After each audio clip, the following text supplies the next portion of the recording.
Hey guys, welcome to the channel. My name is Elliot and you're watching Long Way to Pro. If you like this video, please subscribe, leave a like, comment down below. I am 5 subscribers away from getting to 100 subscribers, and once I hit 100 subscribers, I will be giving away a disc. So definitely hit that subscribe button and you could be in the running to win a disc. Today's video, I'm going to be reviewing the Innova Star Spider. This is a really special disc. Before I get into that, if you missed my review on the Innova Max, I will leave a card up in the corner for you to check that out. It's a fun disc.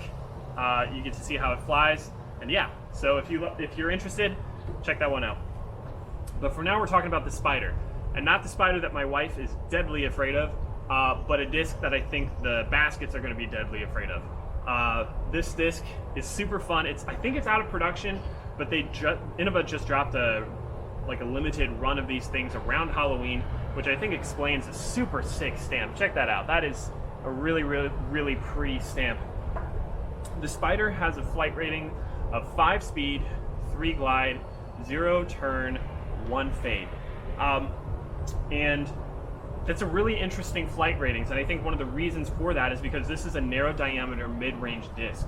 A lot of mid-ranges like your Buzzes or your Rock 3s are slightly wider, which give it a little bit more glide and a little bit less torque resistance. Me personally, I absolutely love these small diameter mids. I actually carry a bunch of them in my bag.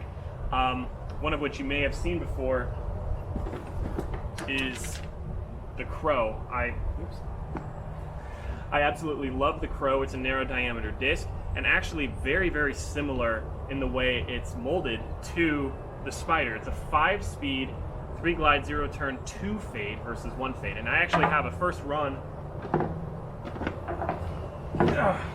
Spider in my bag, or Crow in my bag.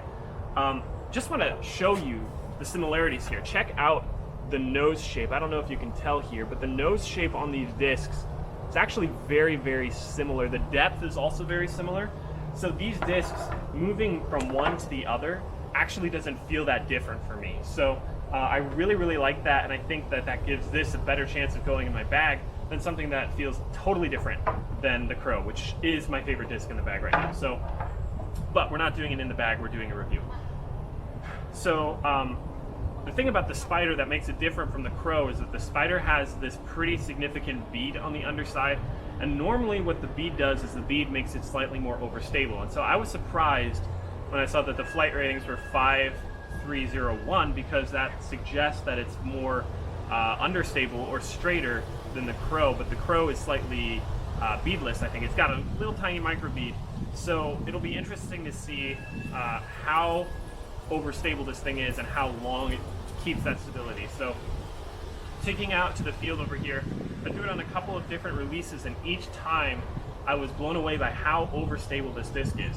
It is not even close, in my opinion, to the flight ratings that it has, and I think that is much more overstable than the Crow, which is the 5.302. I didn't compare the two out in the field, but throwing them side by side in other testing sessions, the Spider is still much more overstable, which I think is cool, because sometimes the Crows, as comfortable as they were, they weren't getting hard enough left. And I think that this disc could definitely do that, but it'll be interesting to see how well this thing beats in and how straight it becomes. So backhand, threw it on a couple different releases. Each time it fought out of it, it panned out, and it went surprisingly far. I think the farthest I got was 350 or so feet, which for a narrow diameter mid-range with very little glide, I'm actually really impressed with, and I really like, because anything over like 325, I'm going for a fairway driver anyway. So the low glide did not really turn me off on this disc. In fact, I think this disc is actually going in my bag because it feels so controllable. I did throw it in a headwind, and this thing still did not turn over. So this is a relatively overstable disc that I think will beat into eventually being a little bit straighter, but right now this thing is a beefcake. I would say that it actually fits between my Crow here and a Gator in terms of stability. So a really interesting disc. Feels really good in the hand.